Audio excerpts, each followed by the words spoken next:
What is up, you awesome kissers and CistReactZ guys? Today we're reacting to Behind the Scenes and Undeniably Canon FNaF Timeline Part 1. So make sure you guys hit the like button, subscribe to the ooftroop, and comment down below. And make sure you guys do the same for my videos. So I think the ooftroop is actually going to be releasing the Part 2 during sometime in October. So if you want me to react to that, make sure you guys subscribe if you have not, and turn on all notifications and go watch my reaction video to Part 1. Even made ooftroop themselves laugh. Alright, let's get into this, Bob. Well, while Part 2 of the Undeniably Canon FNaF I cannot wait to see what's going on with the behind the scenes for Part 1.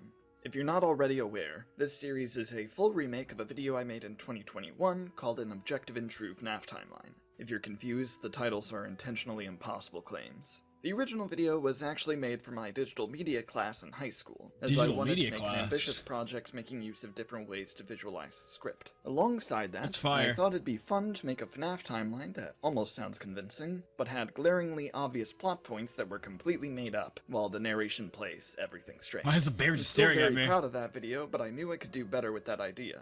My goal for this version of the timeline is to make a fully cohesive comedic take on the FNaF storyline that takes more advantage of the absurdity of that first half of my original video. My biggest problem with the original is that after about halfway in, it becomes more of just a summary of the actual events with some sarcastic remarks sprinkled in. Once Part 2 is out, hopefully I succeed in fixing that. Alongside my gripes with certain aspects of the original timeline, of course, is that at the end of last year, Security Breach came out. I had already planned to make a follow-up covering it, so my immediate idea was to make an objective and true summary of Security Breach. Obviously, that wound up expanding exponentially. I decided to do a full remake from the ground up, so I could utilize some missed opportunities and weave things together more with the new material I got to work with. With that in mind, I set forth to craft my magnum opus. And it only took half a year to actually make the first part. I wrote the initial script for the video in January 2022, but barely made a dent of progress for several months. I was not in a good headspace with this project, and that sounds rough. Every aspect of it suffered because of it. The art I had made for it was a significant downgrade from the original, the narration was worse, and despite having all the time in the world to work on it, I couldn't ever bring myself. I still kind of like the art, though. I did make sure to preserve that version. Feels very FNaF-like. I like it, you know? It has like the 8-bit look to it. So if you're curious what the video was like before production was completely overhauled, here you go. Oh, here we go. Let's see. The scrapped cut, it says on the chapters list. Oh, Lord, the bear. I forgot what the bear was called. It was called like Franklin or Vermilion the First or something. What is going on here?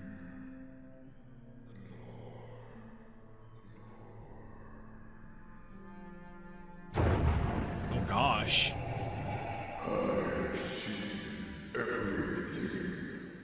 He sees everything.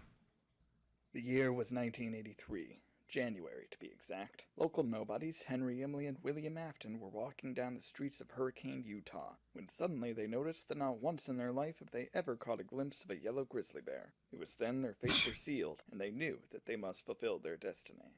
Henry and William were something of robotics enthusiasts, so they finally used their untapped potential to create the most realistic you can see like the stuff in the background. On their first attempt, they made a decrepit, muddy yellow bear with giant teeth and claws. This wasn't realistic. William, however, remembered very much not realistic. Rested a cluster of discs that could emit audio frequencies that would fool people into seeing real bears. They slapped those bad boys on the animatronic, and suddenly it took the form of a beautiful golden grizzly, who they then named Ferdinand von Bernard. Oh yeah, Ferdinand von Bernard. A voice like honey butter, but the mind-altering audio accidentally gave him sentience and cosmic power beyond our human understanding. This was mind-altering power. Dangerous, but the partners in furry shenanigans were not swayed. That is, until the entire town evacuated at the sight of this golden beast. Turns out, people are scared of loose bears. Who would have thunk it? Of course, this fear wasn't for nothing. Ferdinand was caught dining on a local restaurant owner, and he fled from the crime scene before law enforcement could get to him.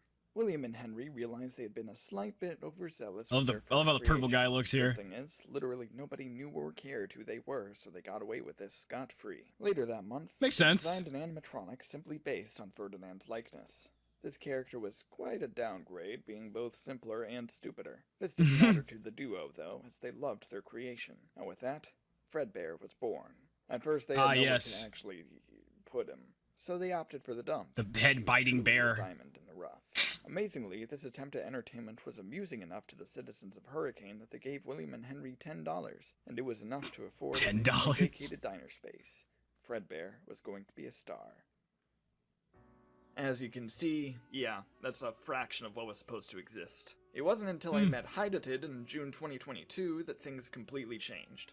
He had made— Wait, oops, I missed what it said on the screen. It wasn't until I met Hydated in June 2022 If it wasn't for him, I don't think the new timeline would have ever released. He's an absolute lightsaber and a joy to work with. that things completely changed.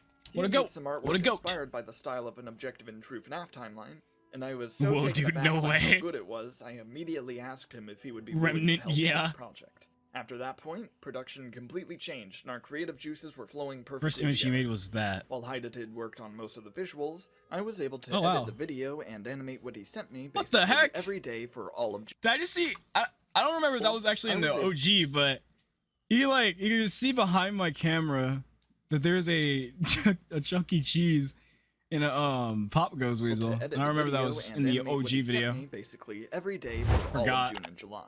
As things went along, I decided we had such a good grasp on production that I could extend the script from where it originally ended off. It was supposed Look at to all the end assets, after bro. 2 section originally, but I Love realized 'em. that was an unsatisfying cliffhanger. So, I wrote everything up to FNAF 3's Springtrap origin to properly tie everything in Part 1 together. Now that it's out, I can confidently say that I made the right call. I'm extremely happy with how it came out, and the positive reception has been absolutely incredible. Thank you. Deserved all that Back to reception. production, It was a there good was video. Very notable shift love in it. style from the objective and true timeline. As I previously Good to see stated, you actually my did get a goal lot of now support for this is to series, try and though. use different visuals throughout to keep things interesting for the project. Initially, the Undeniably Canon Timeline was going to retain the same type of visuals. The minigame style, the cartoony artwork, and direct FNAF gameplay was going to be maintained. However, direction, once I good had direction. Hydated on board, I decided to centralize it to just the minigame style to keep things consistent. Ultimately, I think this was the best call to make. There were a few instances where I still used actual FNAF gameplay, but it was significantly cut down from what I planned at first. Going forward, there's not going to be any of that. It'll be purely original visuals. I think the Springtrap series scene that is was much replaced with better Spring off Bonnie that for way. proper continuity. As for how the visuals came together, Hydated and I storyboarded most, if not every scene. Thumbnails is probably Planning it more out helped accurate. to make things much easier. Clear communication was very Wow. important, obviously. I love seeing it. I think this is like the first time I've seen like a storyboard before too. I love what I see here though, like how everything's like planned out, looks just like the video. You got like the script there. It was pretty It's cool. easy to do. We were very much in sync the entire time, and bouncing ideas off of each other. I love how there's like one storyboard where you can see We were very William after coming out of Springtrap, like a much little in mini sync ghost. the entire time, and bouncing ideas off of each other helped make a lot of scenes and jokes much better than they could have been otherwise. For example, the scene where Pop Goes Bruh. the Weasel gets arrested had 3 different ideas in mind. When I drew Three the initial different? storyboard, I didn't really have any ideas for a Monkey specific suit? character to be arrested, so I just imagined a random guy in a monkey suit. When Hydated had made the final version, though, he wound up making 2 alternate scenes. One was Chuck E. Cheese, and the other Chuck E. was Pop Cheese. Goes. After like maybe 10 minutes of deliberation, we decided Pop Goes was funnier. Given the Yeah. reception to that gag, we made the right choice. One issue we had at first, mostly at the beginning of production, was consistent set pieces and character continuity. For example, a version of Trevor the Cashier's conga line had the missing children participating before we remembered the 2-year God. difference. So they were replaced with Michael's Uno buddies. I don't think anyone Uno would buddies, have oh, noticed yeah. or cared, but I think it was good that we caught that. I remember that.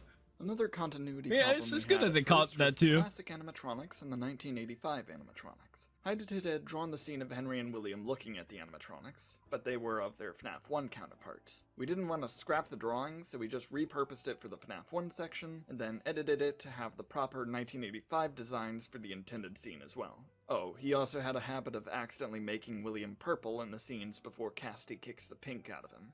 Moving on, some of the I love the ... and then the good job, brother. accidentally making William purple in the scenes before Casty kicks the pink out of him.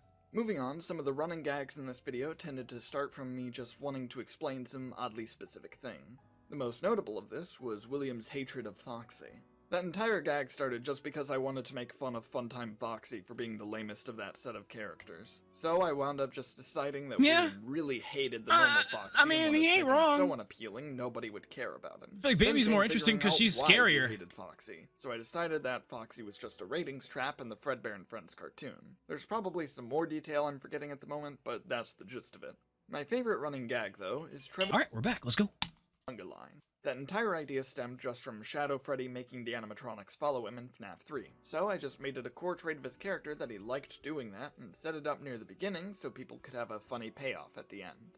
Speaking of the shadows, them being the Springlock victims mentioned in FNAF 3 is a pretty old theory that I'm pretty sure most agree isn't actually true nowadays. I always liked it though, so I thought it'd be fun to make that I don't know what the shadows are though. And make them random employees with fun I have names. no idea. Though if your name is Harold or Wonder what the Trevor, other theories are. I'm sorry. Eleanor Schmidt is also a character that just kinda popped out of nowhere. In the Objective and True FNAF timeline, she was present Notes for in the background schemes. for 2 shots because I wanted to poke fun at Mrs. Afton having no presence in the actual FNAF canon.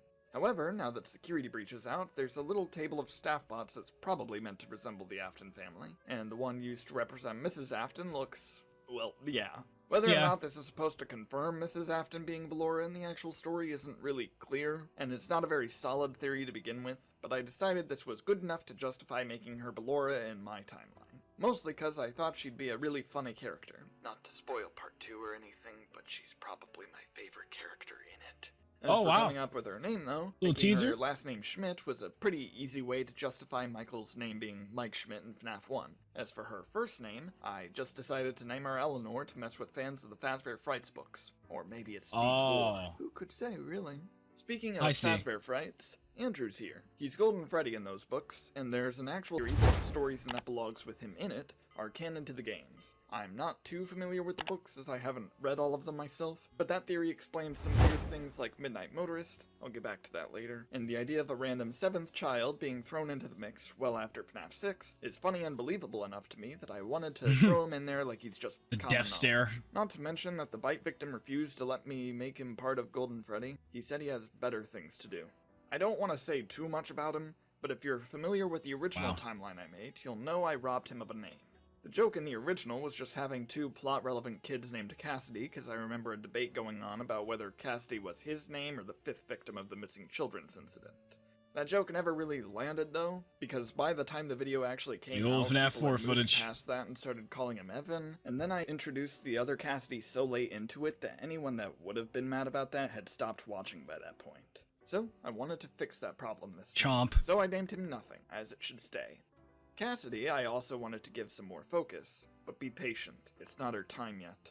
I did actually give her a proper introduction this time though, which is already a significant improvement. And of course, she got the honor of being the reason for William going from pink to purple, which is just based on a weird sprite inconsistency in FNAF 2. Now, back to Midnight Motorist. The general consensus for that minigame is that the yellow guy in it is supposed to be William. I went with this approach for the Objective and True timeline. I love the yellow hoodie. As William in a yellow raincoat. However, going back to Andrew, there's a theory that the minigame is actually about him disappearing with an animatronic, and the yellow guy is his father. So I just used this as an excuse to reference the Silver Eyes and made that guy's name Dave Miller so William could use it as an alias later. A lot of people thought this was a Day Shift at Freddy's reference. It was not. The name Dave came from the novels first. Alongside this, I got to answer the question of the footprints in that minigame. It was Trevor the Cashier all along. Oh, and I have 3 snippets of audio from when I recorded the script. I don't usually laugh at the gags by the time I record since I'm already desensitized to them, but I did break it 3 different parts. Here you go. Break it 2 different parts. Let's see. The new mascot, as he was actually a bear. He wasn't golden, but he... He wasn't golden, but he would do. Turns out Toy Freddy was already retiring, as he really wanted to become a gamer. His endeavors... Remember, UC had made this canon. Unfortunately, Fredbear was publicly executed 2 years prior. So, William and Henry did the unthinkable. How stupid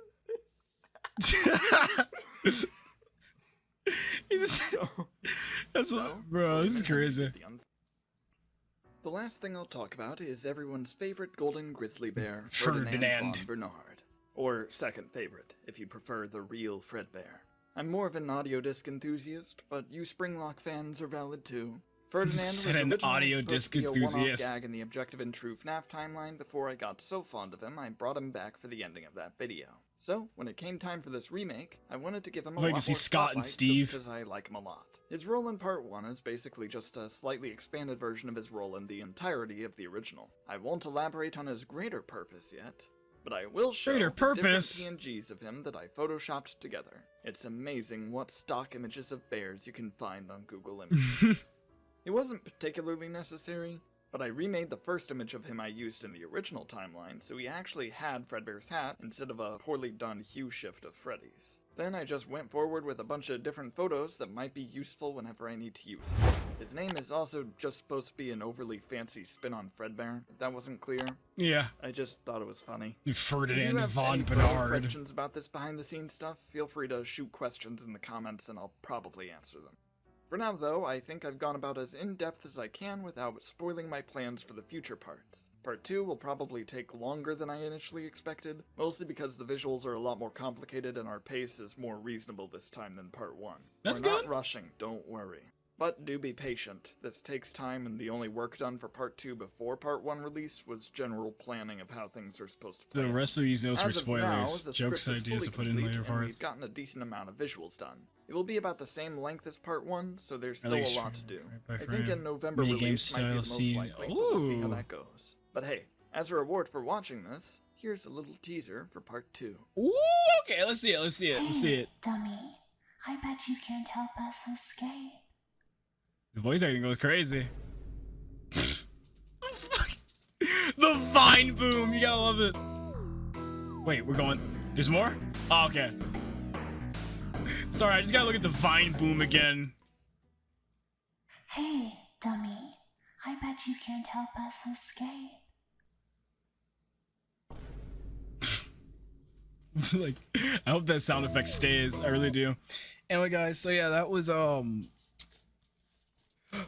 the behind the scenes of an Undeniably Canon FNaF Timeline Part 1. If you guys want to see more reactions, make sure you guys hit that like button, comment down below, subscribe for more to become a Kister today, and I'll see you guys later. Peace out.